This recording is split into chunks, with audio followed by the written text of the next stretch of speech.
ఇది అచ్చ కాంగ్రెస్ వర్సెస్ పచ్చ కాంగ్రెస్ అయింది. ఇక్కడ మొత్తం పచ్చ కాంగ్రెస్ మాత్రమే నడుస్తున్నది. ఇక్కడ అచ్చ కాంగ్రెస్ ఏది నడవట్లేదు. కాంగ్రెస్ సభ్యులు ఎవ్వరూ ఆనందంగా లేరు. దాంట్లో ఉత్తమ్ కుమార్ రెడ్డి అంకుల్, మేము యాక్చువల్లీ అసలు ఆయన పేరు చెప్పాల్సింది ఉండే మాకు జ్యేష్ఠ సహాయానికి, కానీ సరే ఇది చేస్తాడు అని చెప్పి ఈయన పేరు చెప్పడం జరిగింది. కానీ ఈ రోజు మురళీ గారిని మోసం చేయడం అనేది అది చాలా తప్పు కింద నేను భావిస్తున్నాను. ఈ రోజు మంత్రులకి ఇప్పుడు మా దగ్గరికే చాలా మంది బీసీ ఎమ్మెల్యేలు వచ్చినారు, మీరు అపాయింట్మెంట్ ఇవ్వట్లేదు అని చెప్పి. కొత్త ఎమ్మెల్యేలకి రిప్రజెంటేషన్స్ ఎక్కడ ఇవ్వాలో కూడా తెలియట్లేదు. మంత్రులు ఏమైనా సంతకాలు అవుతున్నాయి అంటే అవి అవ్వట్లేదు. మీరేం చేస్తున్నారు?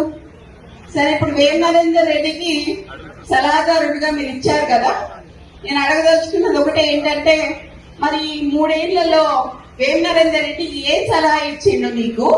నువ్వు ఏం సలహా పాటించి ఏం చేసినావు ప్రజలకు చెప్పాలి. నువ్వు ఆయన ఇచ్చిన సలహా ఏంటిది? నీ తమ్ముడు ఒక షెల్ కంపెనీ పెడితే 200 కోట్ల ఆస్తి ఉన్న ల్యాండ్, గవర్నమెంట్ ల్యాండ్ నువ్వు దారదత్తం చేసావు నీ తమ్ముడికి.